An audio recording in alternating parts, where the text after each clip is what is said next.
भारत में पहली बार मैं कहना चाहूंगा आप सबके लिए, जितने भी डिफेंस एस्पिरेंट उनके लिए एक विशेष सोच लेके मेजर कल सी क्लासेस आया है, जहां हम आपके वीकली करंट अफेयर सेशन ला रहे हैं। मुझे लगता है कि देश में करंट अफेयर के बहुत सारे सेशन हैं, बट इस सेशन की जब बात करते हैं तो स्पेशली डिफेंस एस्पिरेंट के लिए, जहां हमारा एनडीए का बच्चा जो ऑलमोस्ट 10 क्वेश्चंस हर एग्जाम में उसके सामने करंट अफेयर के और 40 मार्क्स जो बड़ा योगदान देता है। वहीं जब हम सीडीएस की बात करते हैं, सीपीएफ की बात करते हैं, तो अराउंड 30 क्वेश्चंस का योगदान, एफकैट में एक बेहतर योगदान, जितना कमीशन कैटेगरी और यूपीएससी एग्जाम्स में इन चीजों का योगदान करंट का मिल रहा है, उतना ही अहम हो जाता है एसएसबी के भी दृष्टिकोण से करंट और जनरल अवेयरनेस को डेवलप करना। बट यहां थोड़ा सा कॉन्सेप्ट अलग होता है बीइंग अ कमीशन कैंडिडेट, क्योंकि डिफेंस का स्पेशल ये करंट अफेयर शो मैं इसलिए बोल रहा हूं क्योंकि ये भारत में पहली बार शुरुआत हुई है, जहां हम केवल करंट के क्वेश्चन तक ही बेस्ड नहीं होंगे, बल्कि आप में जनरल अवेयरनेस भी लाइव में, आप में वो कॉन्सेप्ट भी लाएंगे जो आपको एसएसबी के दौरान मदद कर सके, और वाकई में आप में वो कॉन्सेप्ट डेवलप करेंगे जिससे आप जवाब दे सके किसी भी प्रश्न के बाद कि आखिर उस विषय पे आपका नजरिया क्या है। अगर आज हमारा यूक्रेन और रशिया का इशू चल रहा है तो इस पे एक डिटेल्ड इंफॉर्मेशन और प्रॉपर कॉन्सेप्ट होना आपका जरूरी है, क्योंकि आपके हर स्टेज पे इससे रिलेटेड आपसे क्वेश्चन पूछे जाएंगे। तो बिल्कुल अभिषेक सर एक जोरदार ताकत से, बिल्कुल एनर्जी के साथ, पूरे पावर पैक के साथ आपके लिए आ रहे हैं, बिल्कुल डिफेंस स्पेशल कैंडिडेट के लिए ये करंट अफेयर शो लेकर के, जो कि हर वीक संडे को पब्लिश होता है आपके सामने। तो बिल्कुल इसको किसी को मिस नहीं करना है, दोनों ही कॉन्सेप्ट में फायदेमंद है। यूपीएससी के अंदर पूछे गए जो क्वेश्चंस होंगे उनमें आपको एक कमाल की मदद करेगा, 100% मदद करेगा, और साथ ही साथ एसएसबी के दौरान आपकी मैच्योरिटी, सिंसियरिटी और पर्सनालिटी ट्रेट्स और जो एक्सपेक्टेशन, नॉलेज एंड इंफॉर्मेशन की आपसे की जाती है एक बोर्ड मेंबर्स के द्वारा, इंटरव्यूइंग ऑफिसर के द्वारा, वो चीज भी आपको मेंटेन करने में कहीं ना कहीं कामयाबी मिलेगी। इसका प्रॉपर पीडीएफ आपको अवेलेबल होगा, डिस्क्रिप्शन बॉक्स में भी जा सकते हैं, टेलीग्राम चैनल पे भी अपडेट करेंगे, तो फटाफट उसको भी आप ज्वाइन कर लीजिए, क्यूआर कोड आपको दिख रहा होगा। साथ ही साथ मैं कहूंगा कि मेजर कल सी क्लासेस के वेबसाइट पे करंट अफेयर सेक्शन में जाकर डाउनलोड सेक्शन में आपको करंट अफेयर का कंप्लीट पीडीएफ वहां अवेलेबल होगा। तो बिल्कुल ये मिस नहीं करना है, पूरे देश के बच्चों के लिए बहुत अहम है, और अभिषेक सर जान लगा के बिल्कुल मेहनत करके आपके सामने स्पेशल शो ला रहे हैं, तो आप सबको बढ़ चढ़ के सपोर्ट करना है और इस सेशन के माध्यम से आने वाले एग्जाम में अपनी सफलता, करंट अफेयर पार्ट पे 100% सफलता सुनिश्चित करना है। तो बिल्कुल चलिए स्टार्ट करते हैं। मैं अभिषेक द्विवेदी आप सभी का मेजर कलसी परिवार में हार्दिक स्वागत अभिनंदन करता हूं। उम्मीद करता हूं आप सब अच्छे होंगे, बेहतर होंगे और आपकी तैयारी बहुत अच्छी चल रही होगी। आइए इस करंट अफेयर्स प्रोग्राम के अंतर्गत अगर हम बात करते हैं तो ये जो करंट अफेयर का प्रोग्राम है एनडीए, सीडीएस, एफकैट और एयरफोर्स, नेवी और डिफेंस एग्जाम्स के लिए मोस्ट इंपॉर्टेंट है। कुछ नया एड ऑन किया है इस बार मैंने, उसको भी देखेंगे। क्या क्या चीजें आज मैं डिस्कस करूंगा, उन सारी चीजों को वन बाय वन करके हम लोग देखते हैं। सबसे इंपॉर्टेंट आपके सामने जो है जियोपॉलिटिक्स की काफी इंपॉर्टेंट बातें होंगी, बायलैटरल ट्रीटीज होंगी, बहुत सारा कुछ डिस्कस करेंगे।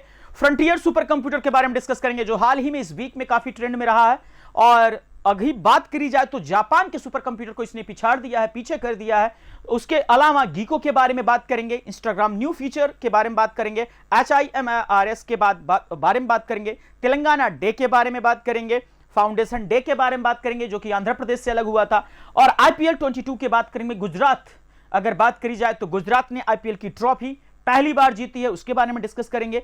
तुर्की के बारे में बात करेंगे, तुर्की ने अपना नाम बदल करके तुर्की कर दिया है, और इंडिजिनस मिसाइल्स के बारे में बात करेंगे, अरब फ्री ट्रेड्स के बारे में, डील के बारे में बात करेंगे, और इसके साथ साथ अगर मैं बात करता हूं तो वर्ल्ड मिल्क डे के बारे में बात करेंगे। और theme of the world milk day क्या है, एशिया यूनिवर्सिटी की जो रैंकिंग जारी की गई है उसके बारे में भी डिस्कस करेंगे। इंडिया की कौन सी यूनिवर्सिटी है, कौन से नंबर पे है, और कुल टोटल टॉप 100 के अंतर्गत भारत की कुल कितनी यूनिवर्सिटीज को ये जो रैंकिंग की गई है, कितनी यूनिवर्सिटीज इंक्लूडेड है, उनके बारे में भी डिस्कस करूंगा। उसके साथ साथ क्या डिस्कस करेंगे हम लोग, उसके साथ साथ अगर मैं बात करता हूं तो उसके साथ साथ हम लोग INS गोमती जिसको डीकमीशन कर दिया गया है उसके बारे में डिस्कस करेंगे, और विनायक दामोदर सावरकर जी के बारे में डिस्कस करेंगे, चौधरी चरण सिंह के बारे में डिस्कस करेंगे, सोनक सेंस के बारे में बात करेंगे, हर घर दस्तक 2.0 कैंपेन जो लॉन्च किया गया है उसके बारे में डिस्कस करेंगे। इसके साथ साथ वर्ल्ड नो टोबैको डे जो कि 31 मई को मनाया गया, टोबैको डे नहीं बेटा, वर्ल्ड नो टोबैको डे याद रखिएगा ना।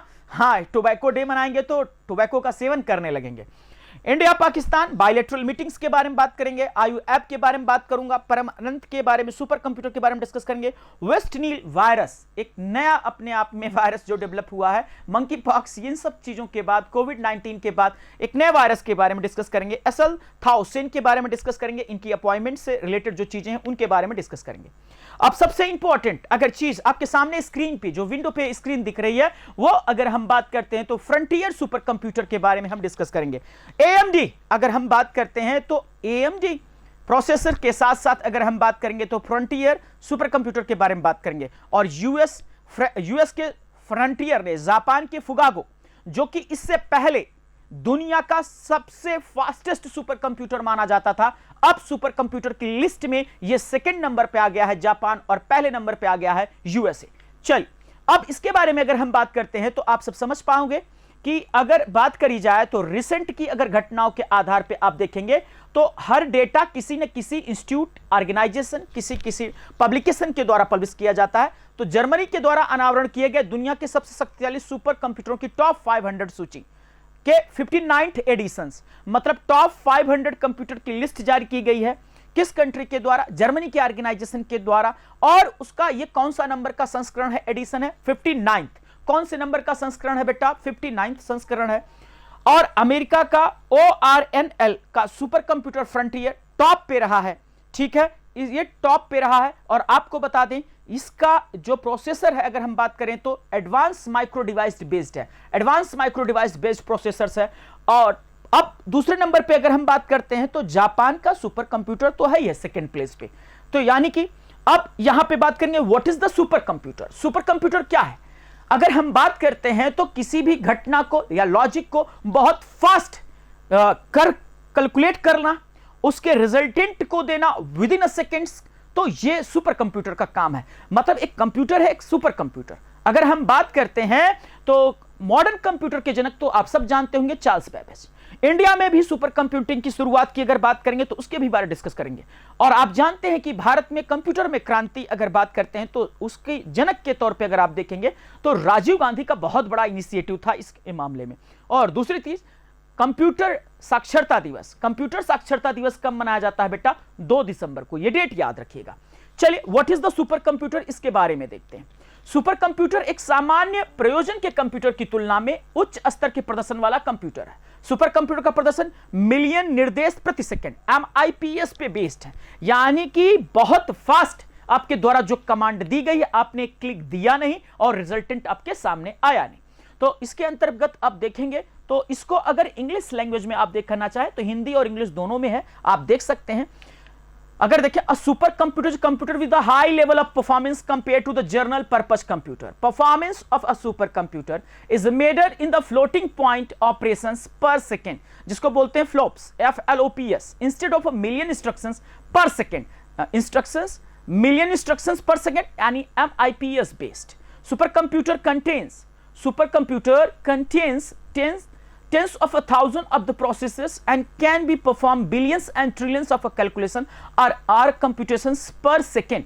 Powerful super। अब आप समझ पा रहे हैं पर सेकेंड। और where we it is use, super computers का यूज कहां से कर सकते हैं? इंजीनियरिंग पर्पजेस में, क्वांटम मैकेनिक्स में, वेदर फोरकास्टिंग में, ऑयल एंड गैस एक्सप्लोरेशन में, मॉलिक्यूलर मॉडलिंग में, फिजिकल सिमुलेशंस में और एरोडायनेमिक्स में और न्यूक्लियर फ्यूजन में हम इसका प्रयोग कर सकते हैं। यानी कि गणना की दृष्टि से मिलियन पर सेकेंड्स की अगर मैं बात करता हूं, इतना फास्टेस्ट आपको शायद कहीं मिल पाए जो कि कैलकुलेशन फास्टेस्ट दी जा सकती है। सिर्फ और सिर्फ पॉसिबल है कहां पे? सुपर कंप्यूटर पे। ठीक है, अब आगे बात करता हूं। इसके आगे अगर मैं फर्दर बात करूं तो फर्स्ट सुपर कंप्यूटर की शुरुआत, अगर शुरुआत की बात करेंगे तो 1916 से सुपर कंप्यूटर की शुरुआत हुई। और इसकी शुरुआत की अगर बात करेंगे तो US navy research and development centre के लिए किया गया था। ठीक है, दूसरे स्तर पे अगर मैं बात करता हूं इंडिया में सुपर कंप्यूटिंग की शुरुआत की अगर आप बात करेंगे तो उसको देखना बहुत जरूरी है। भारत का पहला सुपर कंप्यूटर परम 8000 था। कौन सा था? वर्तमान समय में फास्टेस्ट इंडिया का जो सुपर कंप्यूटर है वो कौन सा है? परम सिद्धि आर्टिफिशियल इंटेलिजेंस, परम सिद्धि। ठीक है, चल अब बात करते हैं कि परम शिवाय स्वदेशी रूप से असेंबल किया गया पहला सुपर कंप्यूटर था। परम शिवाय IIT BHU में स्थापित किया गया था। इसके बाद क्रमशः IIT Kharagpur, IISIR Pune, JNCASR Bengaluru और IIT कानपुर में परम शक्ति, परम ब्रह्म, परम युक्त, परम संगणक को स्थापित किया गया। तो इस तरीके से भारत में पहला सुपर कंप्यूटर अगर आप पूछे तो परम 800। अब वर्ल्ड वाइड 500 कंप्यूटर्स के बारे में तो मैं डिस्कस करूंगा। आप ये जान लीजिएगा कि अभी जो हाल ही में डेटा आया है वो टॉप 500 कंप्यूटर्स की लिस्ट आई है। दूसरी चीज याद रखिएगा, ये जो टॉप 500 कंप्यूटर की लिस्ट आई है ये इस अगर बात करते हैं तो कौन से नंबर की एडिशन है, 59th एडिशन है। इसमें फ्रंटियर टॉप पे है और जापान का दूसरे नंबर पे है फुगागो जापान, फिर Lumi Finland, Sumit US, Sierra US, सनवे ये है जो चाइना का 6th प्लेस पे। ठीक है, फास्टेस्ट अगर टोटल ओवरऑल सुपर कंप्यूटर्स के मामले में आप बात करेंगे तो कह सकते हैं आप कि China can beat easily the USA. ठीक है, सुपर कंप्यूटर्स के मामले में ओवरऑल। ठीक है, क्वांटिटीज की मैं बात कर रहा हूं। अब सुपर कंप्यूटर के बाद अगला हमारे पास जो मोस्ट इंपॉर्टेंट टॉपिक है उसका क्या नाम है, हमने एक नई प्रजाति आप देख पा रहे हैं, लेपर्ड एक कह सकते हैं आप, लेपर्ड कैटेगरी की एक नई प्रजाति आप कह सकते हैं। तो यहां पे आप कह सकते हैं कि ये आप थोड़ा सा अगर आप देखेंगे तो आपको जो लिजार्ड होती है उसके टाइप पीरियड का एक कुछ आकार दिख रहा है, यानी कि एक नई प्रजाति खोज की गई है। आंध्र उड़ीसा में पाया गया गेको एक नई प्रजाति का। New research, gecko found in Andhra Orissa turns out to be a new species. हालांकि इसको विशाखापट्टनम में 2017 में देखा गया था। हालांकि इसे 2017 में कहां पे देखा गया था, विशाखापट्टनम में। अगर हम बात करते हैं तो इसका प्रजाति अब एक नई प्रजाति के सदस्य के रूप में पहचान किया गया। इवोल्यूशनरी सिस्टमैटिक नामक पत्रिका में इस प्रजाति का डिस्कशन किया गया है। यूबल फेरिस पिक्टस, यूबल फेरिस पिक्टस की अगर मैं बात करता हूं तो जिसे पेटेंट लेपर्ड ग्रेको के नाम से भी जाना जाता है। क्लियर हो गई बात, यानी कि ये जो प्रजाति गेको प्रजाति पाई गई है ये कहां पे, आंध्रा और उड़ीसा के क्षेत्र में पाई गई है और इसका जो पहला सैंपल दिखा गया था 2017 के विशाखापट्टनम में। तीसरी जो सबसे इंपॉर्टेंट बात है इस करंट ऑफ द वीक के अंतर्गत अगर बात करते हैं तो इंस्टाग्राम ने जो मिसिंग बच्चे हैं उनके लिए एक नई पहल जारी करी है इंस्टाग्राम ने। अब इंस्टाग्राम की स्टेब्लिशमेंट कब की गई, वर्तमान समय में अगर बात करेंगे इंस्टाग्राम, व्हाट्सएप, फेसबुक अगर मैं बात करता हूं तो फेसबुक तो पेरेंट ऑर्गेनाइजेशन है, इंस्टाग्राम और व्हाट्सएप को टेक ओवर कर चुका है कौन, बात करी जाए तो फेसबुक ने ना। और मेटावर्स टेक्नोलॉजी पे एक काम कर रहे हैं, किस पे काम कर रहे हैं, मेटावर्स। ठीक है, और आप जानते हैं अगर मेटावर्स की मैं बात करता हूं तो इंडिया में वर्डिक जिसकी स्थापना दिल्ली में की गई है आरआरयू यूनिवर्सिटी के द्वारा और टेक महिंद्रा की टीम के द्वारा, एक आने वाले फ्यूचर में एक जो युद्ध होगा आईटी बेस्ड होगा उसकी पूरी तैयारी जो करी जाएगी वो कहां पे की जाएगी, दिल्ली में। तो दिल्ली में एक वर्डेक प्रोग्राम की भी शुरुआत की गई है, जैसा कि मैंने अपने प्रीवियस टॉपिक्स में बता दिया है। अब इंस्टाग्राम की बात करते हैं तो आप सबको पता है कि एक सोशल मीडिया ऐप है और इसकी स्थापना 2010 में की गई थी। इंस्टाग्राम की एस्टेब्लिशमेंट कब की गई बेटा, 2010 में। आप सबको पता है, आप सब बहुत यूज करते हो इसका। और केविन सिस्ट्रॉम और माइक क्राइगर ने की थी, बाद में फेसबुक के द्वारा अधिग्रहित कर लिया गया था इसको। अब इसने क्या नया इनिशिएटिव लिया है, मिसिंग इस बच्चे जो है ना उनको ढूंढने का, फाइंड मिसिंग चिल्ड्रंस, जो मिसिंग बच्चे हैं उनको ढूंढने का एक नया प्रोग्राम लाया गया है इंस्टाग्राम के द्वारा। जैसा कि आप सब देख पा रहे होंगे कि भाई जो व्हाट्सएप है नियर बाय सर्च करता है, इंस्टा भी नियर बाय, तो ऑटोमेटिकली अगर किसी का कोई फ्रेंड कोई होता है तो उसमें दिखाता है। तो इसका मतलब यह है कि इस योजना के अंतर्गत उस क्षेत्र विशेष में कोई व्यक्ति अगर बच्चा खो जाता है तो उस एरिया के जितने लोग भी ऐप इस सोशल मीडिया ऐप के यूजर होंगे उनको उस बच्चे के बारे में इंफॉर्मेशन दी जाएगी। हो सकता है they are well known, aware हो इससे, तो हो सकता है उसको उसके माँ बाप तक पहुंचाने में मदद करें। तो ये ग्रेट इनिशिएटिव है which were taken by the Instagram. ठीक है भाई, आगे बात करते हैं। लापता बच्चों को खोज, फोटो शेयरिंग ऐप के फीचर को स्थापित करने के लिए विश्व स्तर पर विभिन्न संगठनों के साथ भागीदारी भी की है।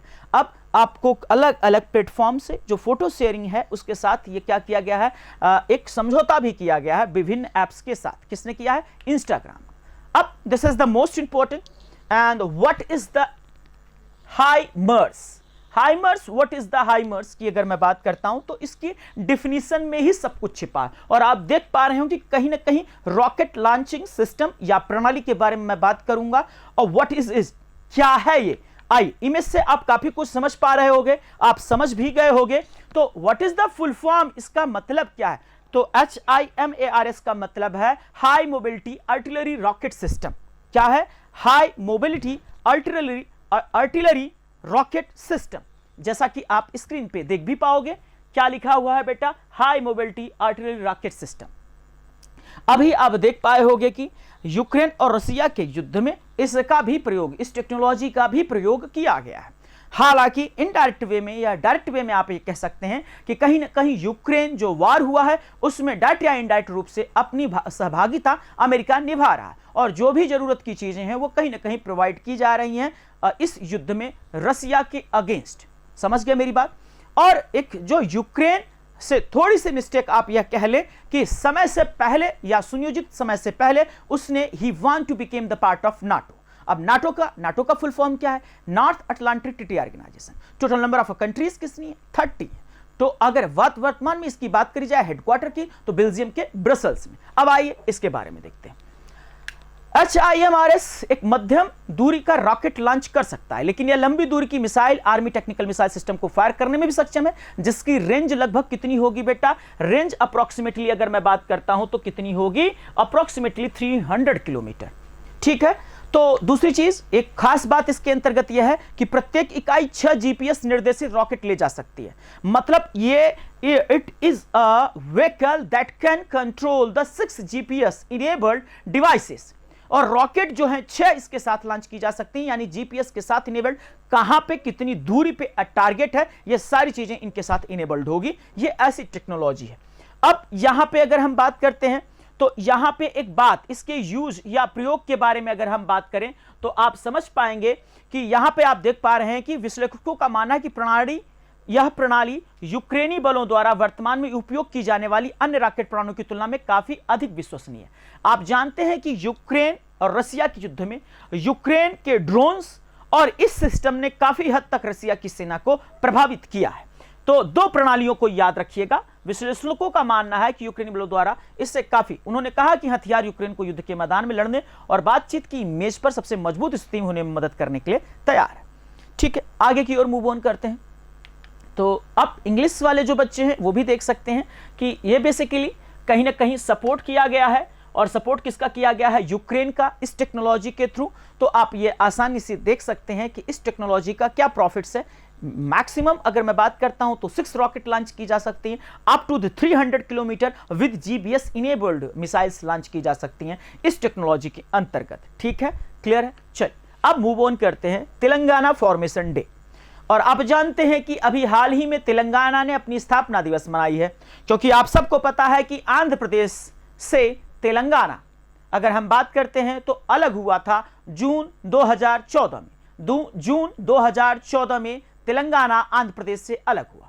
ठीक है, और जो अलग होने का कारण था वो प्रशासनिक दृष्टिकोण था, एडमिनिस्ट्रेटिव रीजन था। ठीक है, अब यहां पे अगर हम बात करते हैं तो आजादी के बाद पहला राज्य जो भाषा के आधार पे अलग हुआ 1953 के अंतर्गत, वो था आंध्रा। क्लियर हो गई बात? यहां तक उम्मीद करता हूं सारे डाउट्स आपके क्लियर होंगे। ठीक है, क्यों? क्योंकि उस टाइम पीरियड में 1953 के दौरान श्री रामल्लू पोट्टी की डेथ हो जाती है और सरकार के ऊपर अत्यधिक प्रेशर हो जाता है। ठीक है, लॉ एंड ऑर्डर को लेकर के, तो सरकार को भाषा के आधार पे आंध्रा को पहला राज्य घोषित करना पड़ता है 1953 में। अब हम इसके पुरानी जो पूरी केस स्टडी है उसको भी देखेंगे, तेलंगाना के वर्तमान स्वयं सीएम के बारे में डिस्कस करेंगे, सारी चीजें 1 पॉइंट में डिस्कस करेंगे। अब आइए आगे देखते हैं। हमारे सामने स्क्रीन पे आप देख पा रहे होंगे कि जो तेलंगाना है ये अलग हुआ है आंध्र प्रदेश से। किससे अलग हुआ है? आंध्र प्रदेश से। और आप सबको पता है जिस समय यह बना था भारत का 28वां राज्य बना था। और कब बना था? सन 2014 को, 2 जून 2014 को। उस समय प्रधानमंत्री बन चुके थे श्री नरेंद्र मोदी जी। ठीक है, अब यहां पे आप देख पाएंगे कि तेलंगाना में वर्तमान अगर बात करी जाए तो 33 डिस्ट्रिक्ट्स हैं। यहां पे 30 हटा करके 33 कर लीजिएगा। कुल कितने जिले हैं बेटा? 33। ठीक है, और अब आइए फर्दर बात करते हैं। तेलंगाना के 30 जिले इस दिन को राष्ट्रीय ध्वज फहराकर सम्मानित करते हैं। ठीक है, 1 नवंबर 1956 को तेलंगाना आंध्र प्रदेश के साथ विलय कर विशेष रूप से तेलुगु भाषी लोगों के लिए एकीकृत राज्य बनाने के लिए उस राज्य को तत्कालीन मद्रास से तराशकर बनाया गया था। 1969 में तेलंगाना क्षेत्र ने एक नए राज्य के लिए विरोध देखा और 1972 में एक अलग आंध्र प्रदेश का गठन किया। ठीक है, यह बहुत पुरानी घटना। 1969 के आंदोलन में विभिन्न सामाजिक संगठनों, छात्र संघों और सरकारी कर्मचारियों ने महत्वपूर्ण भूमिका निभाई और लगातार 40 वर्षों के प्रयास के बाद आप कह सकते हैं तेलंगाना विधेयक फरवरी 2014 में कांग्रेस के कार्य समिति और भारतीय जनता पार्टी द्वारा लोकसभा में पारित किया गया था। विधेयक 2014 में भारतीय संसद में पेश किया गया और आंध्र प्रदेश पुनर्गठन अधिनियम प्राप्त हुआ। उसी वर्ष इसे स्वीकृति मिली और इसके अनुसार जो है तेलंगाना उत्तरी पश्चिमी आंध्र प्रदेश को काटकर एक नया राज्य बना। ठीक है, यह हिस्ट्री थी। यह हिस्ट्री के बारे में आप समझ गए। अब आइए आगे बात करें। नेक्स्ट अगर हम बात करते हैं तो अभी हाल ही की अगर आप बात करेंगे तो रिसेंट की बात करेंगे तो फाइनल गुजरात टाइटंस ने जीत लिया। और एक आपको और बता दें, गिनीज बुक ऑफ रिकॉर्ड बना है इस मैच को लेकर के, क्योंकि इस मैच के दौरान सबसे लंबी जर्सी या सबसे बड़ी जर्सी का अनावरण भी किया गया था। ठीक है, क्लियर हो गई बात। दूसरी सबसे इंपॉर्टेंट बात, इस नरेंद्र मोदी स्टेडियम जो कि गुजरात में बना हुआ है, हाईएस्ट क्राउड अवेलेबल था फाइनल वाले दिन। फाइनल किन किन टीमों के बीच में हुआ? राजस्थान रॉयल्स एंड गुजरात के बीच में। और गुजरात ने पहली बार आईपीएल की ये ट्रॉफी जीती है। गुजरात ने पहली बार ये आईपीएल की ट्रॉफी जीती है। अब अगर हम बात करते हैं, ऑरेंज कैप किसे मिला था? जॉस बटलर को मिला था। और पर्पल कैप किसे मिला था? यजवेंद्र चहल को। गुजरात टीम के कैप्टन कौन थे अगर बात करी जाए तो भाई हार्दिक पांड्या। और हार्दिक पांड्या का एज ए कैप्टन अगर बात करी जाए तो फर्स्ट ये आईपीएल ट्रॉफी थी हार्दिक पांड्या की, पहली as a captain first IPL. इससे पहले आईपीएल जस्ट मैच से पहले की अगर मैं बात करता हूं तो शायद वो 5th मंथ के लिए 5 महीने से रेस्ट पे चल रहे थे और अचानक उनका गुड लक स्टार्ट होता है और आईपीएल टीम का पार्ट बनते हैं। और टीम का पार्ट होते होते एक दिन वो फाइनल डे आता है जब गुजरात की टीम आईपीएल की ट्रॉफी जीत लेती है। चल अब आइए इसकी बात करता हूं। तो आप जानते हैं कि भारत का सबसे बड़ा स्टेडियम भी कहां पे है? गुजरात में, नरेंद्र मोदी स्टेडियम। अब इंडियन प्रीमियर लीग की आईपीएल 2022 के समापन गुजरात टाइटंस जीटी ने 29 मई को अहमदाबाद के नरेंद्र मोदी स्टेडियम में उद्घाटन चैंपियन राजस्थान रॉयल्स को हराकर ट्रॉफी उठाने के साथ साथ किया। और यह कौन सा एडिशन था आईपीएल का? 15वां। तो कभी कभी पूछ लेता है कौन सा एडिशन था? 15th एडिशन था। और भारतीय क्रिकेट कंट्रोल बोर्ड, जिसको बोलते हैं बीसीसीआई, द्वारा स्थापित पेशेवर 20 क्रिकेट लीग का संस्करण किया गया। और हाल ही में आप सबको पता होगा सौरभ गांगुली ने बीसीसीआई के प्रेसिडेंट से रिजिग्नेशन दे दिया। और इसके सेक्रेटरी कौन है? जय शाह, अमित शाह के लड़के। ठीक है। आईसीसी का हेडक्वार्टर कहां पे? आईसीसी का हेडक्वार्टर कहां पे? दुबई में। चल आगे मूव ऑन करते हैं। Turkey will now be called the Turkiye. Why change its name? देखिए, तुर्की चाहता है अपनी रीब्रांडिंग, अपने नाम को लेकर के चाहता है रीब्रांडिंग। तो इन्होंने क्या किया है? अपना नाम बदल करके तुर्की ने तुर्की ये कर दिया है। हालांकि तुर्की का मतलब बहुत अच्छा नहीं होता था ना, तो ये चाहते थे कि हम अपना नाम बदलेंगे। जो डिक्शनरी में इन्हें फाइंड आउट होता है तुर्की का मतलब बहुत अच्छा फील नहीं होता था। यहां के लोग बहुत पहले भी प्रयास कर चुके थे और अर्दोगन साहब ने इसको सहमति दे दी। और जो अर्दोगन साहब यहां के राष्ट्रपति हैं, इन्होंने फाइनली अप्रूवल के साथ साथ अब यूएन ने भी यह नाम अप्रूव कर दिया है कि Turkey will be the named as the Turkiye. किसके नाम से जाना जाएगा? तुर्की।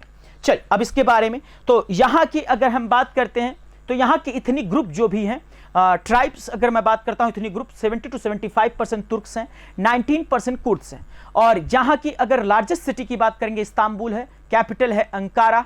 ठीक है। दूसरी चीज यहां पे सबसे इंपॉर्टेंट बात, प्रेसिडेंट है रेसेप तैयप अर्दोगन। कौन है? अर्दोगन साहब हैं यहां के प्रेसिडेंट। अब यहां पे तुर्की का नया नाम तुर्की सरकार के अनुरोध के बाद 1 जून 2022 को आधिकारिक तौर पे नाम परिवर्तन को मान्यता देने के सहमति के बाद तुर्की को अब संयुक्त राष्ट्र में आधिकारिक तौर पे तुर्की के रूप में जाना जाएगा। किसके नाम से जाना जाएगा बेटा? तुर्की के नाम से जाना जाएगा। और कहीं ना कहीं ये चाहते हैं कि मेरी रीब्रांडिंग हो। ये तो समय, परिस्थितियां, दशा और दिशा इनकी बताएगी कि इनके नाम का क्या प्रभाव पड़ा है, क्या रीब्रांड बनकर के वर्ल्ड लेवल पे उभर पाए हैं या नहीं उभर पाए हैं। दूसरी चीज, तुर्की अपना नाम क्यों बदला? संयुक्त राष्ट्र महासचिव को संबोधित पत्र में तुर्की के मंत्री ने लिखा था कि एक ब्रांडिंग रणनीति है। तुर्की गणराज्य की सरकार अब से तुर्की और तुर्की जैसे शब्दों को बदलने के लिए तुर्की का उपयोग कर देगी। टर्की जो अतीत में तुर्की गणराज्य के संदर्भित करने के लिए इस्तेमाल किया जाता था। देश के नागरिक पहले ही अपने देश को तुर्की के रूप में पहचानते हैं। तुर्की अंग्रेजी रूप है जिसका व्यापक रूप से देश के भीतर उपयोग किया जाता है। क्लियर है? ये इंग्लिश उसी का वैल्यूएशन है। अब आपको पता होना चाहिए जो इसकी कैपिटल है, अगर हम बात करते हैं, यहां पे बैक में थोड़ा सा जाना चाहूंगा, अंकारा, और लार्जेस्ट सिटी इस्तांबुल। आपको बता दूं एक घटना हुई, उस घटना के अंतर्गत अगर हम बात करें तो 500 AD के दौरान अप्रॉक्सीमेटली जो ये ईस्टर्न रोमन अंपायर है, वेस्टर्न रोमन अंपायर 2 भागों में डिवाइड हो चुके थे। और 1453 की एक ऐतिहासिक घटना होती है और 1453 पे ईस्टर्न रोमन अंपायर पे ऑटोमन तुर्क अटैक करके अधिकार कर लेते हैं। ऑटोमन तुर्क्स अधिकार कर लेते हैं। जब ऑटोमन तुर्क्स इस पे अधिकार कर लेते हैं तो जो वेस्टर्न रोमन अंपायर का कनेक्शन होता है ईस्टर्न रोमन एम्पायर से ब्रेक कर जाता है। तो कहीं ना कहीं ये टाइम पीरियड इंटरनेशनल जियोपॉलिटिक्स में रेनेसा का काम करता है, पुनर्जागरण का काम करता है, नई ज्योग्राफिकल डिस्कवरीज को जन्म देता है। इंडिया के सीवे की बात करूं, यूएसए की सीवे की बात करूं, नए कंट्रीज की, ब्राजील की मैं बात करता हूं डिस्कवरीज की, और पैसिफिक ओशन की डिस्कवरीज की बात करता हूं, तो एक नया जन्म, दिशा और दशा दे दी जाती है। यह बहुत इंपॉर्टेंट घटना है वर्ल्ड हिस्ट्री के अंतर्गत, विश्व इतिहास के अंतर्गत 1453 की घटना, जो कि eastern Roman empires Ottoman Turks के द्वारा कंट्रोल कर लिया जाता है। Ottoman Turks eastern Roman empire पे अधिकार कर लेते हैं। ठीक है, क्लियर है? तो चल अब आइए बात करते हैं। और ये ईस्टर्न रोमन एम्पायर की इस्तांबुल उस टाइम पीरियड में कैपिटल हुआ करती थी, जिसे बोलते थे कंस्टेंटिनोपल या कुस्तुनतुनिया। ठीक है, और वेस्टर्न रोमन एम्पायर की कैपिटल हुआ करती थी रोम। अब यहां पे contract for indigenous missile sign. अब हमने क्या किया, भारत डायनामिक्स लिमिटेड के साथ 2971 करोड़ का जो डील है वो साइन किया है। किसके साथ? 2971 करोड़ का हमने डील साइन किया है। और हमने क्या किया है, अभी वर्तमान में रिसेंट के अंतर्गत अगर की घटनाओं की मैं बात करता हूं, तो रक्षा मंत्रालय ने स्वदेशी एक्स्ट्रा बियॉन्ड विजुअल रेंज मिसाइलों के लिए 2971 करोड़ के सौदे पर हस्ताक्षर किए। इसका मतलब ये बहुत बड़ा एक क्या है, इंडिजिनियस मिसाइल्स की पैक्ट है या डील है कह सकते हैं आप। और ये किसके साथ किया गया है? भारत डायनामिक्स लिमिटेड के साथ। किसके साथ? भारत डायनामिक्स लिमिटेड के साथ। और कितने करोड़ की मैं बात करता हूं ये डील थी? 2971 करोड़ की। तो ह्यूज डील है। इस डील के बारे में आइए आगे डिस्कस करते हैं, यानी कि ये किस प्रकार की मिसाइल, इसमें के डेवलपमेंट में डीआरडीओ का भी योगदान होगा, कंट्रीब्यूशन होगा। डीआरडीओ के अगर हेडक्वार्टर की बात करी जाए तो डीआरडीओ का हेडक्वार्टर कहां पे है? नई दिल्ली में। इसकी स्थापना कब की गई थी? 1958 में। वर्तमान समय डीआरडीओ के चेयरपर्सन कौन है? जी सतीश रेड्डी। और इसरो की अगर हम बात करते हैं तो इसरो की स्टेब्लिशमेंट की गई थी 1969 में। और इसके चेयरपर्सन वर्तमान समय कौन है? एस सोमनाथ साहब। कौन है बेटा? एस सोमनाथ। भूतपूर्व कौन थे? भूतपूर्व के सीवान साहब, जिनके टाइम पीरियड में चंद्रयान 2 भेजा जाएगा। और चंद्रयान 3 कब भेजा जाएगा बेटा? चंद्रयान 3 की जो लॉन्चिंग डेट डिसाइड की गई है अगस्त 2022। अगस्त 2022। चल अब मूव ऑन करते हैं यहां पे। तो मंत्रालय के एक बयान के अनुसार मिसाइल और उसके प्रक्षेपण के लिए संबंधित प्रणालियों को डीआरडीओ द्वारा विकसित किया गया है। रक्षा मंत्रालय ने मंगलवार को भारतीय वायुसेना और स्वदेशी रूप से विकसित Astra MI beyond visual range से BVR beyond visual range air to air missile संबंधित उपकरणों को एयर टू एयर मिसाइल संबंधित उपकरणों की आपूर्ति के लिए रक्षा सार्वजनिक क्षेत्र के उपक्रम भारत डायनामिक्स लिमिटेड, यानी कि किसके साथ डील की गई है? भारत डायनामिक्स लिमिटेड के साथ 2971 कितना बेटा? 2971 करोड़ की लागत से। मंत्रालय के एक बयान में कहा गया कि एक्स्ट्रा एमआई मिसाइल और इसके प्रक्षेपण जमीन से निपटने और परीक्षण के लिए सभी संबद्ध प्रणालियों को रक्षा अनुसंधान और विकास संगठन द्वारा भारतीय वायुसेना के समन्वय में विकसित किया गया है। मिसाइल जिसके लिए आईएएफ द्वारा पहले ही सफल परीक्षण किए जा चुके हैं, पूरी तरफ से सुखोई 30 MK लड़ाकू विमान में एकत्रित है। ठीक है, तो ये सारी चीजें अगर हम बात करते हैं, डीआरडीओ ने पहले ही कहा था कि इस ट्रक के पास आधुनिक मार्गदर्शन और नेविगेशन तकनीक के साथ साथ 100 किलोमीटर से अधिक की सीमा है। चल आगे की ओर मूव ऑन करते हैं। तो ये जो डील है ये 2971 करोड़ की गई। कितना की गई बेटा? 2971 करोड़ की। और इसके साथ साथ अगर हम बात करते हैं तो इसके साथ साथ फर्दर अगर बात करी जाए तो टोटल ये जो डेवलपमेंट है ये beyond visual range BVR air to air missiles के साथ एसोसिएटेड है। ठीक है, इजराइल और संयुक्त अरब अमीरात ने पहले अरब मुक्त व्यापार समझौते पर हस्ताक्षर किए। अब इजराइल, जैसा कि आप समझ पा रहे थे, अगर हम लोग बात करें इजराइल और संयुक्त अरब अमीरात या खाड़ी देशों की मैं बात करूं, मुस्लिम कंट्रीज की बात करता हूं, तो बहुत बेहतर संबंध पहले नहीं थी। हालांकि डोनाल्ड ट्रंप के टाइम पीरियड में इन दोनों के बीच में नजदीकियां लाई गई थी। डोनाल्ड ट्रंप ने अगर मैं बात करूं तो फिलिस्तीन की गोलन हाइट्स पे आधिकारिक तौर पे इजराइल का जो क्षेत्र है वो घोषित कर दिया था। इस समय जो इजराइल के प्रधानमंत्री थे वो थे बेंजामिन नेतन्याहू, और बेंजामिन नेतन्याहू ने उन जो फिलिस्तीन में पहाड़ियां थी उन पहाड़ियों पे आधिकारिक तौर पे अधिकार करने के बाद उनका नाम गोलन हाइट्स से बदल करके ट्रंप हाइट्स कर दिया था। ये भी याद रखें। उसके बाद से डे बाय डे हम देख पा रहे हैं यूएई के साथ बेहतर रिश्ते होते जा रहे हैं। उसी के कदम में यूएई और इजराइल ने, इजराइल की बात हो रही तो इजराइल के वर्तमान समय में प्राइम मिनिस्टर कौन है? Naftali Bennett. इजराइल की संसद का क्या नाम है? नेसेट। इजराइल की करेंसी का क्या नाम है? शेकल। और अगर हम बात करते हैं यूएई की बात करते हैं, संयुक्त अरब अमीरात, यहां पे नए राष्ट्रपति भी अपॉइंटमेंट हुए अभी। नए अगर राष्ट्रपति के अपॉइंटमेंट के साथ साथ बात करी जाए तो इनकी फॉरेन पॉलिसीज अब जो है ग्लोबली तौर पे एक्सपेंड हो पा रही है। दूसरी चीज, ओवरऑल हर फील्ड में संयुक्त अरब अमीरात बेहतर करने की दिशा में कदम उठा रहा। तो अब इनके साथ इजराइल क्यों करेगा? पहले ऐसा नहीं हो सकता था, पॉसिबिलिटीज नहीं थी। एक नए व्यापार के द्वार अमेरिका में डोनाल्ड ट्रंप के टाइम पीरियड में खुले जा चुके हैं। तो ये फ्री ट्रेड जो है शुरू हो चुका है इजराइल और संयुक्त अरब अमीरात के बीच में। ठीक है, Israel and the Union Arab Emirates signed a historic trade agreement in the May 31st with an aim to trade worth more than 10 billion. कितना बेटा? 10 billion annually. This is the huge for these two countries. ना 10 billion का, and UAE is now the first country in the Arab world to have a free trade agreement with the Israel. ये भी याद रखिएगा, UAE Israel के साथ करने वाला ऐसा पहला देश होगा। ठीक है, मुस्लिम कंट्रीज के साथ, क्योंकि ये हिब्रू भाषा वाला देश है। दूसरी चीज, यहां पे यहूदी रिलीजन के लोग रहते हैं। इस्लाम और यहूदियों की बात करी जाए तो इनकी कट्टर दुश्मनी थी, जो कि अभी डिमाइस होने के कगार पे है और बेहतर रिलेशंस दोनों देशों में चल रहे हैं।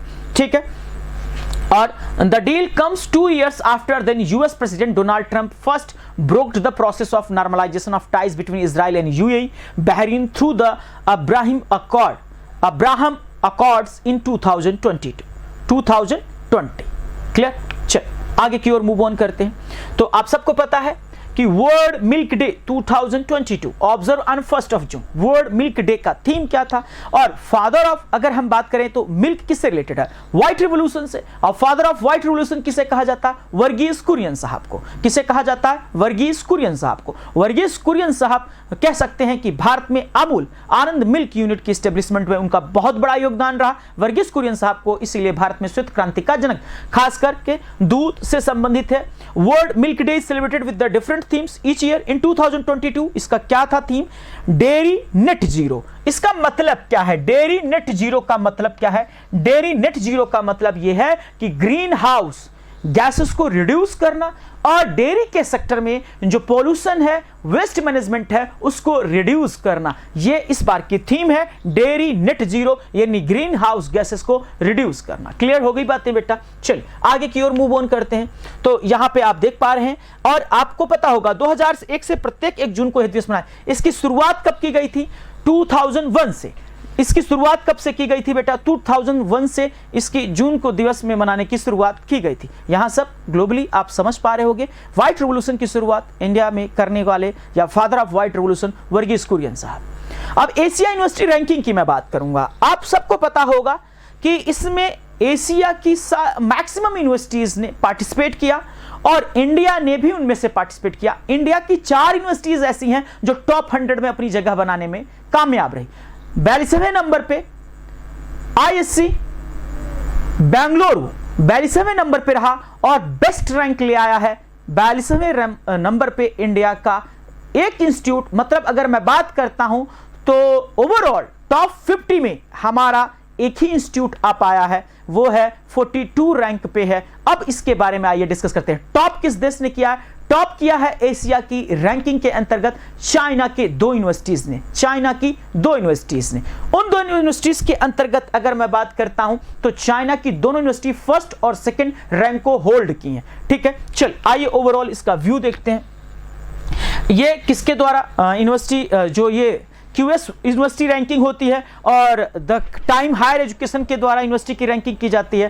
तो 1 जून 2022 को Times Higher Education Asia University ranking का नवीनतम संस्करण जारी किया गया। रैंकिंग के 2022 संस्करण में पूरे एशिया के 31 देशों के 616 विश्वविद्यालय शामिल है। कितने बेटा? 20। अगर हम बात करते हैं तो टोटल नंबर ऑफ 616 यूनिवर्सिटीज, और इसके साथ साथ अगर मैं बात करता हूं तो टोटल नंबर ऑफ कंट्रीज 31। 31 देशों के 616 यूनिवर्सिटीज इसमें पार्टिसिपेट हैं। आगे फर्दर बात करते हैं तो 2022 की इस रैंकिंग में भारत तीसरा सबसे अधिक प्रतिनिधित्व वाला देश है, जिसमें 71 संस्थान इस सूची में शामिल है। मतलब 71 संस्थान इस सूची में शामिल है। 2021 में 62 भारतीय संस्थानों ने इसे बनाया था। इस सूची में शीर्ष क्रम का विश्वविद्यालय कौन सा है? चाइना का है। ठीक है, चाइना का 2 चाइना के टॉप फर्स्ट और second packing university second number पे है, ये याद रखिएगा। ठीक है, पेकिंग यूनिवर्सिटी जो है चाइना की सेकंड नंबर पे है। इस शीर्ष में सूची में विश्वविद्यालय, शीर्ष सूची में 50 में जगह बनाने वाला एकमात्र भारतीय संस्थान विज्ञान संस्थान है ना, इंडियन साइंस इंस्टीट्यूट। अगर बात करता हूं ISC बेंगलुरु 42वें स्थान पे है, यानी कि टॉप 50 में भारत का एक। जेसस अकादमी पहली बार इस संस्था में सेकंड इंडियन रिप्रेजेंटेटिव यूनिवर्सिटी बना है। जेसस अकादमी हायर एजुकेशन रिसर्च ने इस सूची में रैंक के साथ अपनी शुरुआत की है। 65वीं रैंक है इसकी, यानी कि कौन सी है, 65वीं, यानी कि इंडियन इंस्टीट्यूट ऑफ टेक्नोलॉजीज को भी पीछे कर दिया। और इसके बाद भारतीय प्रौद्योगिकी संस्थान रोपड़ 68वें नंबर पे है 68 में। फिर इसके बाद IIT इंदौर है 87 में। यानी कि टॉप 100 में हमारे मात्र 4 इंस्टीट्यूट हैं। टॉप 100 में कितने हैं, 4। क्लियर है बात। चल नेक्स्ट मूव ऑन करते हैं। तो टॉप पे चाइना रहा है, फर्स्ट सेकंड दोनों यूनिवर्सिटी चाइना की रही हैं। हमारी जो यूनिवर्सिटीज रही है टॉप पर वो रही है 42वीं, और भारतीय विज्ञान संस्थान बेंगलोर रहा है। चल ये आपके सामने पूरी लिस्टिंग है, आप ये देख सकते हैं यहां पर आपके सामने स्क्रीन में आप देख पा रहे होंगे। अगर इंडिया के रैंक्स की बात करेंगे तो टॉप 50 में 1, टॉप 100 में 4। टॉप 100 में कितने, 4। भारतीय विज्ञान अनुसंधान, जेसस अकादमी, भारतीय प्रौद्योगिकी रोपड़ और भारतीय प्रौद्योगिकी संस्थान इंदौर। क्लियर है भाई। और इस सूची में शीर्ष 2 विश्वविद्यालय लगातार तीसरे वर्ष चीन से हैं, सिंहुआ और पेकिंग विश्वविद्यालय, जो कम से पहले और दूसरे स्थान पे है। अब यानी कि आपके क्वेश्चन का आंसर मिल गया। सिंहुआ और पेकिंग यूनिवर्सिटीज दोनों चाइना की हैं और इस पे टॉप पे रहा। ठीक है। चीनी विश्वविद्यालय हैं, इस सूची में 97 मुख्य चीनी विश्वविद्यालय हैं, जबकि 2021 में 91 था। दूसरा अधिक प्रतिनिधित्व वाला देश बन गया। फिलिस्तीन के एक विश्वविद्यालय को पहली बार स्थान दिया गया और सऊदी अरब के प्रतिनिधित्व को शीर्ष 100 में से 4 से बढ़कर 6 हो गए। ये देख सकते हैं यहाँ पे इंग्लिश में। INS गोमती को 34 साल के सेवा के बाद मुंबई में नौसेना गोदी में सेवा मुक्त कर दिया गया। नेवल डॉकयार्ड में आफ्टर 30 इयर्स के बाद डीकमीशन कर दिया। अब गोमती की बात हो रही है तो गोमती नदी कहां से निकलती है, फुलहर लेक, पीलीभीत में फुलहर लेक से निकलती है और गोमती के किनारे हमारा प्यारा लखनऊ शहर है। मूव ऑन करते हैं विनायक दामोदर सावरकर के बारे में। किसके बारे में, विनायक दामोदर सावरकर के बारे में। दूसरी चीज याद रखिएगा, विनायक दामोदर सावरकर को याद करने का प्रमुख कारण क्योंकि 28 मई को इनका क्या था बेटा, इसी हफ्ते की अगर हम बात करते हैं 28 मई को इनका बर्थडे था। बर्थ एनिवर्सरी के रूप में विनायक दामोदर सावरकर जी को हम लोग याद करते हैं। अब विनायक दामोदर सावरकर जी की अगर बात करी जाए तो इन्होंने भारतीय स्वतंत्रता संग्राम के बारे में कहा था। 1857 की क्रांति भारत का प्रथम फ्रीडम स्ट्रगल है, इन्होंने ही कहा था। किसने कहा था, विनायक दामोदर सावरकर साहब ने। वीर साहब 28 मई को भारतीय स्वतंत्रता सेनानी विनायक दामोदर सावरकर की जयंती के रूप में श्रद्धांजलि अर्पित की। वह एक भारतीय स्वतंत्रता कार्यकर्ता और वकील और लेखक थे। महाराष्ट्र में के नासिक के पास एक गांव भगूर में इनका जन्म हुआ था। यूनाइटेड किंगडम गए, यूके और इंडिया हाउस और फ्री इंडिया सोसाइटी जैसे संगठनों से जुड़े। इंडिया हाउस और फ्री इंडिया सोसाइटी से जुड़े थे। 1937 से 1943 तक हिंदू महासभा के अध्यक्ष रहे। सावरकर की the history of the war of Indian independence, मैंने कहा ना this is the most important. इनके बारे में सबसे इंपॉर्टेंट जो जानकारी है वो क्या है, the history of the war of Indian independence, this is the most important. और आप सबको पता होगा 1857 की क्रांति में बहुत महत्वपूर्ण भूमिका निभाई थी वीर सावरकर जी ने। उन्होंने हिंदू कौन है किताब भी लिखी, बुक्स लिखी और 1857 की क्रांति के बारे में इन्होंने लिखा। इन्होंने कहा it was the first freedom struggle of India. चल ये उनके बारे में। भारत के पूर्व प्रधानमंत्री चौधरी चरण सिंह का 29 मई 1987 को 84 वर्ष की आयु में निधन हो गया। 29 मई 1987 को निधन हो गया। और आपको पता होगा कि अब आप सबको पता होगा कि 29 में is the celebrated as the पुण्यतिथि ऑफ द चौधरी चरण सिंह। चौधरी चरण सिंह की पुण्यतिथि के रूप में मनाया जाता है 29 मई को। चरण सिंह का जन्म 23 दिसंबर 1902 को उत्तर प्रदेश के मेरठ में हुआ था चौधरी साहब का जन्म। और ये कह सकते हैं कि किसानों के नेता थे चौधरी साहब ना। वह बल्लभगढ़ हरियाणा के राजा नाहर सिंह के वंशज थे जिन्होंने 1857 के भारतीय विद्रोह में भाग लिया था। उनका परिवार एक मध्यम वर्गीय, और नाहर सिंह स्टेडियम भी है क्रिकेट का फरीदाबाद के हरियाणा में। वह भारतीय और हरियाणा की बात चल रही तो हरियाणा की प्रमुख लेक है सूरजकुंड लेक। वहां पे सूरजकुंड क्राफ्ट मेला लगता है फरवरी से मार्च के महीने में। क्लियर। चल, और वर्तमान समय में हरियाणा के चीफ मिनिस्टर कौन है, मनोहर लाल खट्टर साहब। ठीक। वह भारतीय राष्ट्रीय कांग्रेस में शामिल होकर स्वतंत्रता आंदोलन में भाग लिया। 1930 में उन्होंने नमक सत्याग्रह में भाग लेने के अंग्रेजों ने कैद कर लिया था। तो ओवरऑल इनका बहुत बड़ा इंपॉर्टेंट रोल रहा। और आप सबको पता होगा देसाई के बाद 1979 में देश के प्रधानमंत्री बने, मतलब 1979 में चौधरी चरण सिंह जी क्या बने भाई, प्रधानमंत्री बने। और 1975 में आपातकाल के दौरान इंदिरा गांधी ने जेल में डाल दिया था, किसे, चौधरी चरण सिंह को भी। और वह 2 बार यूपी के मुख्यमंत्री बने, पहली बार 1967 में और दूसरी बार कब बने, फरवरी से अक्टूबर 1970 तक, 1968 में ये था। फॉर्च्यून 500 में एलन मस्क दुनिया के सबसे अमीर व्यक्ति और सबसे अधिक तनख्वाह वाले पाने वाले सीईओ हैं। अब इन्होंने हाल ही में ट्विटर का टेक ओवर कर लिया है 44 बिलियन में, ठीक है। एलन मस्क टेस्ला कंपनी के फाउंडर कह सकते हैं आप, टेस्ला के साथ साथ आप कह सकते हैं वर्तमान समय ट्विटर के भी आप कह सकते हैं कि टेक ओवर करने वाले, और ट्विटर को 44 बिलियन में इन्होंने टेक ओवर किया। और पहले तो ये बोर्ड ऑफ मेंबर्स बनने से मना कर रहे थे, बाद में एक ही हफ्ते के अंदर इन्होंने इसको खरीद भी लिया। तो एक स्पेस एक्स के मालिक, ओनर आप कह सकते हैं इन्हें, ठीक है। तो टेस्ला के ओनर, तो बहुत सारी इनके पास एक सब्सिडरीज कंपनीज हैं। और ग्लोबली अगर बात करी जाए तो इनका एग्जाम्पल दिया जाता है, लोगों को मेहनत करने की सीख दी जाती है। एलन मस्क टेस्ला के बहु अरबपति हैं। और आपको बता दें, Elon Musk multi billionaire CEO of Tesla and SpaceX highest paid executive of the world. Musk has topped the Fortune new list of the most highly compensated CEO on the Fortune 500. 2021 Musk realized compensation worth the most USD 23.5 billion, ठीक है। तो अभी recent में इन्होंने take over भी किया और बहुत सारी इनकी पेरेंट कंपनीज हैं, एजेंसीज हैं, ठीक है। चलिए नेक्स्ट मूव ऑन करते हैं। सोनक सेन को डॉक्यूमेंट्री ऑल दैट ब्रीथ्स ने कांस फिल्म फेस्टिवल में लॉयल डीओर पुरस्कार जीत लिया है। किसने? सोनक सेन ने। फिल्म निर्माता सोनक सेन को documentary all that's beast Bharat के कांस फिल्म फेस्टिवल 2022 में एकमात्र प्रविष्टि है। और डॉक्यूमेंट्री, अब this is the most important, अगर हम बात करते हैं अगले थीम की, हर घर दस्तक 2.0 कैंपेन बूस्टिंग कोविड-19 वैक्सीनेशंस। और 2.1 की शुरुआत क्यों गई? केंद्रीय स्वास्थ्य मंत्रालय ने कोविड टीकाकरण की धीमी गति पर चिंता दी, इसलिए 20 मई को मंत्रालय ने सभी केंद्र शासित प्रदेशों और राज्यों को, सभी ब्लॉकों और जिलों को गाँव के लिए 2 महीने का हर घर दस्तक 2.0 अभियान चलाने की सलाह दी। इस अभियान का उद्देश्य डोर टू डोर अभियानों के माध्यम से देश भर में सभी को पात्र जनसंख्या समूह को पहली, दूसरी और एहतियाती खुराक का टीकाकरण करना, यानी कि दस्तक 2.0 कोविड वैक्सीनेशन से रिलेटेड है। और हर घर के डोर टू डोर स्टेप के अंतर्गत अगर बात करी जाए, हर आदमी को नेसेसरी जो डोजेस है, प्रिकॉशन डोज, उस डोज को उनको लगाना है। वर्ल्ड नो टोबैको डे कब मनाया गया? 31 मई को। वर्ल्ड नो टोबैको डे कब मनाया गया? 31 मई को। और आपको सबको पता होगा कि तंबाकू सेवन के घातक प्रभावों के बारे में जागरूकता फैलाने के लिए हर साल 31 मई को विश्व तंबाकू दिवस मनाया जाता है। विश्व स्वास्थ्य संगठन WHO की बात हो रही। WHO के वर्तमान समय में डायरेक्टर जनरल कौन है? टेड्रोस साहब हैं, री इलेक्ट हुए हैं, अभी हाल ही में इलेक्शन हुआ था, री इलेक्ट हुए हैं, ठीक है भाई। तो 31 मई को हम लोग वर्ल्ड टोबैको डे के रूप में मनाते हैं। सिंधु जल संधि पर 118वीं भारत पाकिस्तान की द्विपक्षीय बैठक होगी। It means Indus treaty water पे होगी। और ये सिंधु जल समझौता कब हुआ था? 1960 में। किसके बीच में? भारत और पाकिस्तान के बीच में। चल आगे की ओर मूव ऑन करते हैं। नेक्स्ट, कर्नाटक के मुख्यमंत्री बसवराज बोम्मई ने आयु ऐप लॉन्च किया है। और इस आयु ऐप का जो मेन ऑब्जेक्ट है वो क्या है कि जो लोग बीमारियों से लड़ रहे हैं, जो लोग अगर हम बात करें कि बीमारियों से लड़ रहे हैं, तो उनके बीमारियों के लड़ने की ताकत को बढ़ाना, इम्यूनिटी को बढ़ाना बाय थ्रू योग के द्वारा, तो इन्होंने आयु ऐप लॉन्च किया है।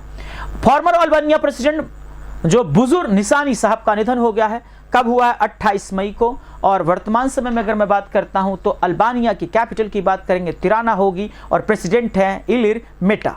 चल नेक्स्ट मूव ऑन करते हैं। परम अनंत सुपर कंप्यूटर IIT गांधीनगर में कमीशन किया गया। परम अनंत सुपर कंप्यूटर जो है गांधीनगर में स्टेब्लिश किया गया। और इसके अंतर्गत अगर मैं बात करता हूं तो MIT जो हमारे देश क्या है, इलेक्ट्रॉनिक्स एंड सूचना प्रौद्योगिकी मंत्रालय और विज्ञान प्रौद्योगिकी विभाग DST की संयुक्त पहल के आधार पर इसे कमीशन किया गया। प्रधानमंत्री PM cares for children scheme का अवतरण किया। PM cares for children support major launch for कोविड-19 अफेक्टेड चिल्ड्रन, जिनके माँ बाप या जो अफेक्टेड रहे कोविड-19 से, उनके लिए PM केयर्स चिल्ड्रन की शुरुआत की गई है। चल इसके अंतर्गत क्या होगा? जो पीएम मोदी ने बुनियादी जरूरतों के लिए 4,000 रुपए प्रतिमाह स्कूली शिक्षा के लिए वित्तीय सहायता, उच्च शिक्षा के लिए छात्रवृत्ति और 5 लाख रुपए तक का मुफ्त इलाज का वादा किया है। प्रधानमंत्री ने स्कूल जाने वाले बच्चों को छात्रवृत्ति हस्तांतरित की। कार्यक्रम के दौरान बच्चों को पीएम केयर्स फॉर चिल्ड्रन की पासबुक और आयुष्मान भारत प्रधानमंत्री द्वारा जन आरोग्य योजना के तहत एक स्वास्थ्य कार्ड सौंपा जाएगा। मतलब 5 लाख का इनका क्या होगा, मुफ्त इलाज का वादा। मूव ऑन करते हैं। टाटा मोटर्स ने गुजरात में फोर्ड इंडिया के संयंत्र के संभावित अधिग्रहण के लिए समझौता किया। Tata Motors tie up with the Ford. Next हमारे पास नया वायरस वेस्ट नील वायरस आ चुका है। अब वेस्ट नील वायरस की अगर शुरुआती बात करेंगे तो ये सबसे पहले वेस्ट नाइल, अगर मैं बात करता हूं वेस्ट नाइल वायरस के कारण मृत्यु हो गई। इसका केरल का स्वास्थ्य विभाग मलप्परपुर में 6 वर्षीय लड़के की भी इसी संक्रमण से मृत्यु हो गई थी। इससे पहले 2019 में, अभी हाल ही में त्रिशूर में मिला और इससे पहले 2019 में हुआ था। अगर हम बात करते हैं तो इसकी सबसे पहले जो शुरुआती रुझान या लक्षण देखे गए थे वेस्ट नील वायरस के VNV के, वो युगांडा में देखे गए थे और उस डिस्ट्रिक्ट का नाम था, जिले का नाम था वेस्ट नाइल। ठीक है, चलिए मूव ऑन करते हैं आगे। ये ट्रांसमिशन फेज है, कैसे मूव ऑन करता है, ये वायरस कैसे वर्क करता है। आगे युवा महिला उद्यमी रश्मि साहू ने जीता टाइम्स बिजनेस अवार्ड 2022।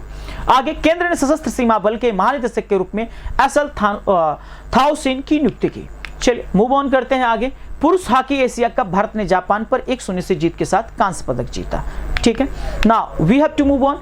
वरिष्ठ IPS Zulfiqar Hasan become the new DG ऑफ BCAS, bureau of civil aviation security. चलिए मूव ऑन करते हैं आगे।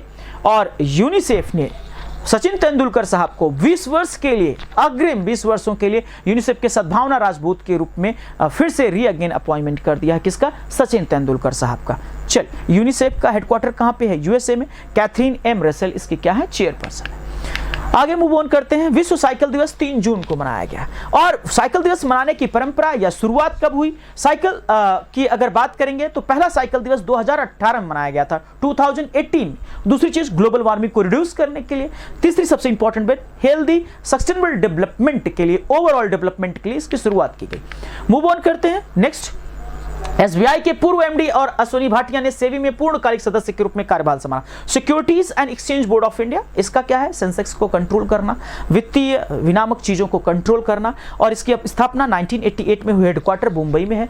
और अगर आपको बता दूं, सेबी जो SBI आज आप देख पा रहे हैं, SBI का ही पुराना नाम है इंपीरियल बैंक ऑफ इंडिया, जिसकी स्थापना कब हुई थी? 1921 में। और बाद में 1955-56 में जो आपका इंपीरियल बैंक ऑफ इंडिया है उसी को बदल करके SBI कर दिया गया। भारत में RBI का जो राष्ट्रीयकरण किया गया था, नेशनलाइजेशन, वो किया गया था 1949। जेवियर ओलिवन ने मेटा के नए मुख्य परिचालन अधिकारी के रूप में पदभार ग्रहण किया। संतूर वादक भजन सोपारी, इनका पूरा नाम है भजन लाल सोपारी का निधन हो गया। किसका निधन हो गया? भजन लाल सोपारी जी का। संतूर वादक और पद्मश्री पुरस्कार से सम्मानित भजन लाल सोपारी का 73 वर्ष की आयु में निधन हो गया। ये संतूर वादक थे। 1948 में कश्मीर घाटी के सोपोर में हुआ था और इसी के लिए नाम किया गया इनका भजन सोपारी नाम भी ऐड ऑन हो गया। चल आगे बात करते हैं। देश का पहला लिक्विड मिरर टेक्नोलॉजी उत्तराखंड में स्टेब्लिश किया गया। लिक्विड मिरर कहां पे? सबसे पहले अगर बात करता हूं, टेलीस्कोप की डिस्कवरी किसने करी? गैलीलियो ने। गैलीलियो ने सबसे पहले मिल्की वे गैलेक्सी को देखा था। सबसे पहले उन्होंने ही बताया था कि ऐसा सच आसमान में कुछ है। अब यहां पे in which state the department of post delivered mail using a drone for the first time, कौन सा ऐसा राज्य है जहां पे डाक विभाग ने पहली बार ड्रोन उपयोग करके डाक विकृत की? अगर बात करी जाए तो Gujarat will be the first state. और आपको पता होना चाहिए भारत में सबसे पहले CDP प्रोग्राम की शुरुआत, अगर बात करते हैं कम्युनिटी डेवलपमेंट प्रोग्राम की शुरुआत कब की गई थी? 1952 में। What is the theme of international yoga day? International yoga day कब मनाया जाता है? 21 जून को। ठीक है, फर्दर बात करी जाए तो योगा फॉर ह्यूमैनिटी इसकी थीम रही है। How many teams will compete in the ICC Men's T20 World Cup 2022, अगर बात करी जाए तो 20। Israel has signed the first free trade deal with the which Arab country? UAE, United Arab Emirates के साथ। Beyond defence ministry signs core deal for the indigenous Astra beyond the visual range missile 2971 crore. Artemis accord the was recently making news on agreement for space exploration of New Zealand which agency, अगर बात करी जाए तो यहाँ पे आप देखो, first we have to know the Artemis समझौता जो हाल ही में समाचार बना रहा न्यूजीलैंड और किस स्पेस एजेंसी के साथ, आप इस क्वेश्चन का कमेंट बॉक्स में आंसर करिएगा। अब इसके साथ अगर बात करता हूं, first we have to know the ISRO, NASA, ESA और Roscosmos. ISRO Indian space research organisation, इसकी एस्टेब्लिशमेंट कब की गई बेटा? इसकी एस्टेब्लिशमेंट 1969 में इसरो की गई। डीआरडीओ कब की गई? 1958 में, आपको ऑलरेडी बता चुका हूं। नासा इसकी 1958 में की गई। National aeronautics and space administration है। फिर इसके बाद ईएसए यूरोपियन स्पेस एजेंसी की बात करूंगा, यूरोपियन स्पेस एजेंसी ना, और इसके एस्टेब्लिशमेंट की अगर आप बात करेंगे तो कब की गई? 1975 में। यूरोपियन स्पेस एजेंसी रोस्कॉस की अगर बात करेंगे, रशिया स्पेस एजेंसी अगर बात करी जाए तो इसकी सोवियत स्पेस एजेंसी की 1951, और पेरेंट एजेंसी कब बना? 1991। तो who has been appointed as the new director general of national informatics centres? Anwar Hussain, Vinay Kumar, Rajesh Ghera, Anwar Hussain साहब, राजेश घेरा, सॉरी, अगर हम बात करते हैं इसका तो राष्ट्रीय सूचना राजेश घेरा साहब। Next, Who has been appointed as the new Director General of the Sashastra Seema Bal? SL Thaosen. SL Thaosen, India's first liquid mirror telescope were established Uttarakhand ना। Next, which among the following country has officially changed its name? तुर्की। किसने change किया है? तुर्की ने। और क्या नया नाम दिया है? तुर्की। अब इसके साथ अगर हम बात करते हैं तो अगला क्वेश्चंस आपके सामने यहाँ पे, which country has official change its name. तो फर्दर बात करी जाए तो आप देख पा रहे होंगे कि आपका जो करंट अफेयर का सेशन रहा, पूरा प्रयास ये किया गया हमारी टीम के द्वारा, मेरे द्वारा, कि करंट अफेयर जितना भी इस वीक कवरअप किया जाए, और इसी तरीके से अपने अपडेट्स के साथ मेजर कलसी परिवार के साथ जुड़े रहें। Thank you so much. जय हिंद, जय भारत।